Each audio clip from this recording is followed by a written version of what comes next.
Bonjour les amis, aujourd'hui je vais vous parler d'un livre de Boris Cyrulnik qui s'intéresse à la figure sociale des vilains petits canards. Donc c'est un livre qui est assez court, qui fait 200 pages et je vais vous dire très brièvement les conclusions que j'en ai tirées. Donc il y a l'idée que en fait dans le conte populaire, le vilain canard, lorsqu'il grandit, se transforme en cygne. Et il y a l'idée aussi populaire que la parole du vilain petit canard est intéressante dans la mesure où c'est une personne qui a dû développer le concept de résilience dont parle Boris Cyrulnik. C'est-à-dire que le vilain petit canard euh, a vécu des choses dans sa vie qui l'ont rendu fort, qui l'ont rendu parfois plus fort que ses semblables et qui l'ont rendu mature. Ces expériences de vie difficiles, douloureuses, l'ont rendu mûr, l'ont rendu adulte sur les situations. Donc Boris Cyrulnik développe cette idée que le vilain petit canard est souvent un enfant qui n'a pas reçu ce dont il avait besoin quand il était enfant.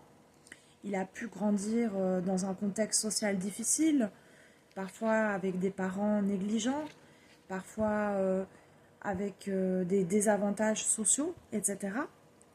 Et donc, il met le lien entre vilain petit canard et enfant victime de maltraitance.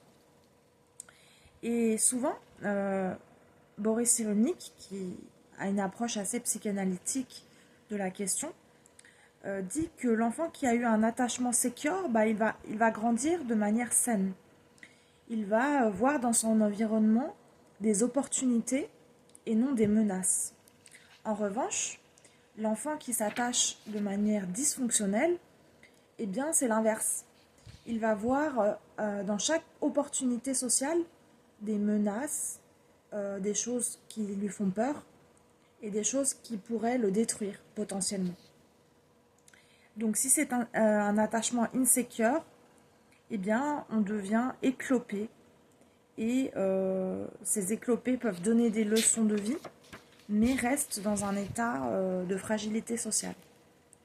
Donc après, il prend des exemples de personnalités qui ont été au long de leur vie un peu des vilains petits canards. Donc il y a Maria Callas, la voix du siècle, s'il ne devait en rester qu'une, qui fut une petite fille dépérissant de carences affectives dans un dépôt d'enfants immigrés de New York. Il y a aussi Barbara, meurtrie par un viol paternel et persécutée pendant la guerre, qui a su chanter sa vie et chacun la fredonne. Il y a aussi Georges Brassens, mauvais garçon, dû à son professeur de troisième la découverte de la poésie qui donna une autre issue à sa révolte. Donc là, c'est trois cas de personnalités qui, en fait, ont fait de leur vie une résilience. Et il faut savoir que quand on parle de résilience, les traumatismes qui ont pu être vécus par une personne apparaissent non pas comme quelque chose de négatif, mais comme un défi. En fait, dans ces constructions de personnalité, le traumatisme apparaît comme un défi à relever pour nous rendre encore plus forts et pour développer la notion sociale de résilience.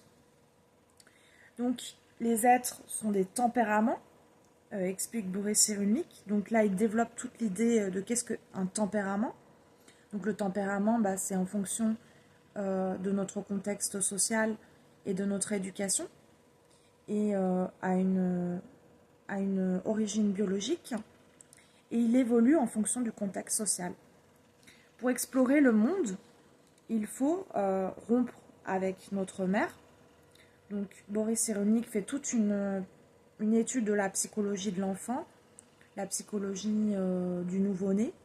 Donc bon, ça, je ne vais pas m'attarder là-dessus parce que c'est pas très très intéressant. Il y a beaucoup de réflexions sur les styles d'attachement, voilà, psychologie du bébé. Transmission de la souffrance de l'enfant si la mère est dépressive. Donc en fait, si l'enfant il grandit avec une mère instable, eh bien, dans la vie adulte, il risque lui-même de développer de l'instabilité. Le traumatisme, il est vu comme une perte affective, la perte d'un objet cher. Et pour guérir d'un trauma, il faut le représenter par un dessin. Il y a l'idée que la visualisation de nos souffrances, une visualisation au travers de l'écriture, au travers de la peinture, au travers d'une symbolisation, permet en fait au traumatisme d'être guéri. Voilà. Alors c'est un livre qui était très court, 200 pages, pour moi c'est assez court, donc je ne vais pas m'attarder sur la question. C'est un livre intéressant, publié aux éditions Odile Jacob. Et il faut savoir que Boris Cyrulnik est le grand penseur contemporain de la notion de résilience. Il a fait toute une œuvre, c'est un neuropsychologue, je crois, neuropsychiatre, et il a fait toute une œuvre basée sur le principe de résilience qui explique que en fait, la personne qui a une vie difficile et qui veut rebondir socialement, eh bien, par la résilience, va développer des mécaniques de survie, des mécaniques de plasticité cérébrale, où elle va reconstituer des systèmes où elle va de nouveau exprimer ses forces vitales, ses forces de combat. Et en fait, les victimes de souffrance, de traumatisme, créent donc la notion de résilience et peuvent se montrer incroyablement combatifs face à des contextes de vie socio-culturels difficiles. Donc c'est un penseur aussi qui peut se rapprocher de la notion d'espérance chrétienne, dans la mesure où en fait la résilience nous permet de vivre, une vie où on dépasse la souffrance, mais où aussi on s'inscrit comme un combattant et comme quelqu'un de miraculé en fait. Voilà. Donc c'est un livre très intéressant et j'aime beaucoup Boris Cyrulnik. J'ai vu beaucoup de reportages à la télé sur lui. C'est un penseur que j'affectionne beaucoup. Voilà, je vous souhaite une bonne lecture. Donc, Les vilains petits canards, les rescapés de la résilience. Merci.